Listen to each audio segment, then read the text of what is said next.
La asambleísta Paola Cabezas de la Revolución Ciudadana ha levantado una voz crítica en medio del debate sobre el veto presidencial. Cabezas enfatiza que el presidente ha incluido en su veto temas que no fueron discutidos ni aprobados en el legislativo. Además señala que Noboa, en su calidad de presidente, debería ajustarse a vetar únicamente lo que fue aprobado dentro de la Asamblea. Para Cabezas, insistir en un artículo como el relacionado con el IVA, que fue negado en la votación, sería un paso en falso que no reflejaría la voluntad legislativa. Vamos a mirar.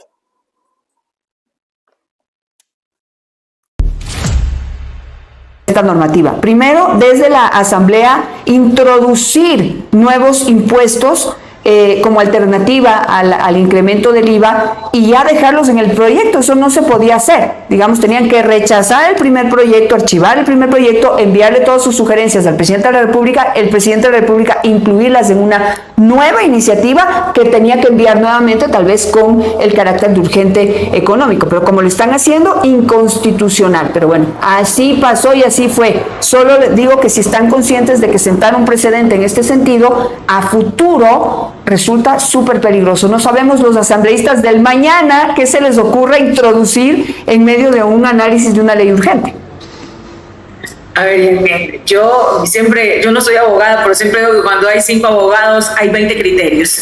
Así dijo la doctora Yupanqui también hace un ratito. Inmensamente respetuosa, yo no soy constitucionalista, pero obviamente tengo criterio, soy legisladora y sé claramente cuáles son mis facultades.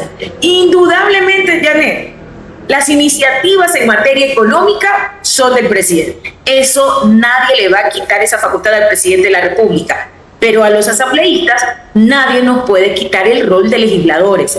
Y es también claro, que lo dice la norma, que cuando hay una iniciativa económica por parte del presidente de la República, somos los legisladores quienes hacemos los cambios, modificaciones, adaptamos el proyecto para ser votado dentro de la Asamblea Nacional.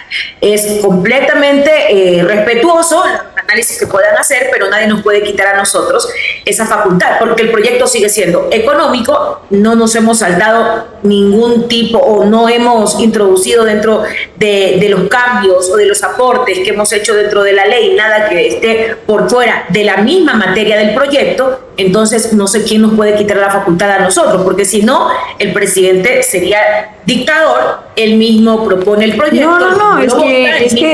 Entonces yo creo que allí hay que respetar lo que cada instancia en el orden jerárquico tiene que hacer. Nadie le quita al presidente de la República su facultad de enviar las iniciativas en materia económica, pero a los legisladores tampoco nadie nos puede quitar la facultad de legislar y de hacer, pero tienen que hacerlo, modificaciones en todo proyecto de ley. Lo que dicen los constitucionalistas, y ya ahorita esto es lo que dicen, ya no lo hicieron, sí, pero lo que dicen es que efectivamente ustedes tienen la posibilidad de analizar y rechazar, modificar o rechazar, sí, pero modificar no en materia de impuestos, no pueden introducir nuevos impuestos, porque eso solo es materia y decisión exclusiva del presidente de la República. Entonces, todas esas sugerencias deberían ser enviadas al presidente nuevamente para que él las introduzca en un nuevo proyecto. Eso dicen los constitucionalistas, Paola. Porque si no, ayer no hubiese votado la bancada de gobierno nuestra iniciativa. Es que todo el mundo está interpretando ahorita como quieren, pero bueno, como digo, ahí están, solamente una reflexión en torno a ese punto, que va a ver que la próxima semana los constitucionalistas darán una explicación más amplia a este punto. Pero aquí estamos, y en este momento tampoco está claro qué es lo que va a pasar. Ayer votaron y negaron el proyecto, pero enseguida vino un veto, algo que nunca había sucedido. O sea, negaron el veto y ahorita están ya expuestos a tener que votar sobre el veto, pero tampoco hay los votos para allanarse al veto o para reformar o para, digamos, remitirse a la propuesta que hizo en principio la Asamblea Nacional. Entonces, ¿qué va a pasar? ¿Cómo lo interpretan ustedes? Bueno, empecemos por analizar el veto del presidente. El veto debe ser en el marco de lo que aprobó la Asamblea.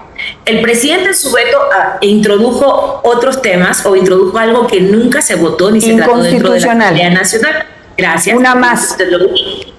Entonces, Creo que, es más, el presidente dice una parte en donde, bueno, si ustedes no aprueban, yo mando por el Ministerio de la Ley, no así, o interpretando así para no ponernos tan técnicos. Entonces, Janet, yo creo que ese es el primer gran, digamos, la primera gran traba que nos encontraremos en el veto, porque el presidente está introduciendo en el veto temas que nosotros no tratamos dentro de la Asamblea Nacional. Ahora, el presidente debe ajustarse a vetar lo que se aprobó dentro de la Asamblea Nacional. El IVA fue negado, el IVA no se votó. Entonces, mal haría el presidente en hacer un insístase en un artículo que no se votó, que no se aprobó. Y creo que eso, más allá de los constitucionalistas que lo puedan mirar, observar, creo que eso es claro. Entonces, entendería que la comisión va a tratar esto de manera inmediata, ya que el presidente está rápido y furioso, tan rápido. Bueno, tocará dentro de la Asamblea Nacional tratarlo, pero creo que ya hay estos primeros elementos que nos dan a nosotros una visión de que el presidente primero se está saltando algo que no corresponde, debería haberse remitido a lo que aprobó la Asamblea Nacional. El IVA no debería estar dentro del veto y allí, como dice usted, no existirían los votos. Yo preferiría no adelantarme. Yo creo que es necesario en esto que ha quedado demostrado que en ocasiones el diálogo, los acercamientos pueden dar algunas sorpresas. Entonces yo preferiría no anticipar. Pero ¿cuáles son, qué dice la normativa, Paola? Porque esto nunca ha pasado. Entonces, que en el veto se introduzcan nuevas reformas, en el veto. O mejor dicho, se ha pasado, pero recordemos un poco cuáles son las alternativas en este momento y cuántos votos necesita la Asamblea Nacional, o cómo es el procedimiento para decirle y recordarle al presidente de la República que no puede introducir nuevas reformas en un veto. Entonces ahí, ¿qué pasa? ¿Se le devuelve el proyecto al presidente de la República así sin votar o cómo es la cosa? No, Janet, ahí hay dos caminos, el allanamiento o la ratificación. Para allanarse se necesitan 70 votos o la mayoría de las personas presentes en la sesión. Y para la ratificación, que insisto, nosotros deberíamos ratificarnos en lo que ya resolvimos en el Pleno de la Asamblea Nacional, requerimos 92 votos. Yo creo que la salida para de una vez subsanar esto y dejarnos de estar en que se le devuelve y tal cosa, es que la Asamblea de manera madura, de manera consciente, yo estoy completamente clara que hay compañeros que tienen una posición de manera distinta, pero también quienes son estudiosos de la materia constitucional y de nuestras competencias. Yo creo que más allá de lo que el presidente quiera, yo creo que el presidente también tiene que ser respetuoso de las normas y del rol que la Asamblea también cumple. Entonces, yo creo que hay un tiempo prudencial para que conversemos dentro de la Asamblea y si hay la posibilidad de ratificarnos en lo que hemos votado, creo que es lo conveniente, es lo que corresponde, porque eso primero haría respetar ya una acción legislativa de la Asamblea. Empecemos por eso. Nosotros hemos trabajado 30 días, el presidente envió la ley, en los 30 días se la trató, todo eso, y lleva un tiempo, un esfuerzo de la Asamblea para poder llevar este texto hasta donde llegó. Y que el presidente de un plumazo diga, señores, no me gustó, quiero esto. Mire, el presidente tiene todo el derecho como colegislador de hacer los aportes y propuestas que correspondan, pero en el marco de la ley. Y yo creo que el veto del presidente es el primer cuello de botella que tiene él y que nosotros dentro de la Asamblea lo deberíamos observar. O sea, yo insisto, hay una posibilidad de que la Asamblea se ratifique en lo que ya votó y terminamos con este tema. Pero para ratificarse necesita los 92 votos, ¿correcto? Sí, pero no tienen. Es que si en un mes, que es corto el tiempo, si en un mes no lograron ponerse de acuerdo. Hubo 2 informes de minoría, no uno, 2 informes de minoría más la propuesta del presidente de la República y más todas estas adicionales, porque ya en cada reforma que le han metido es un nuevo proyecto. Digamos, no han logrado ponerse de acuerdo en lo político durante un mes. ¿Usted cree que en 2 días, que es lo que tienen, se van a poner de acuerdo? Mire, Janet, en ocasiones los políticos tienden o tenemos la costumbre de encerrarnos en 4 paredes y creer que solo lo que nosotros pensamos y asumimos es lo que es. Yo creo que esta ley, y usted no me va a contradecir en eso, vamos a estar de acuerdo, el debate ha sido amplio y ha tenido quizás una discusión muy importante en la sociedad. La gente dice, bueno, esto me afecta o no. Hay cerca del 68-70% de ecuatorianos que no están de acuerdo con el incremento del IVA.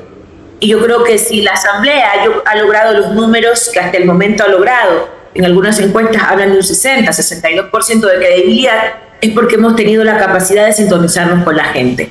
Esos 92 votos, yo creo que más allá de los acuerdos políticos que puedan tener con el presidente de la República y estas cosas, que son normales. Mire, yo ni siquiera cuestiono los acercamientos que pueda hacer el Ejecutivo para poder lograr los votos y que no nos ratifiquemos.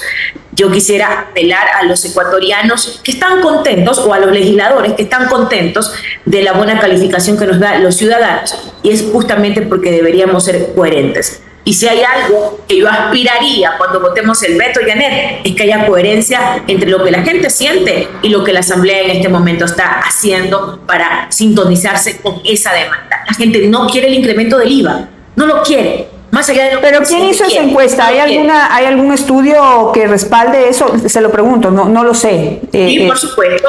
Nosotros tenemos estudios, información de algunas encuestadoras que justamente es más, no le quitan la popularidad al presidente, hablan que el presidente está por encima del 80%, pero de ese 80% hay un 65-70% de personas que no quieren el incremento de IVA. Perfecto, entonces el presidente debería entenderlo también. Vamos con el último escenario. Digamos que la lógica, la coherencia, no sé o el pensar en lo que el pueblo manifiesta es una opción. Y en esto haya una reflexión en torno a los asambleístas y se consigan los 92 votos. Pero el plan, digamos, la otra opción, el otro escenario es que no los consigan. Entonces, ¿ahí qué pasa?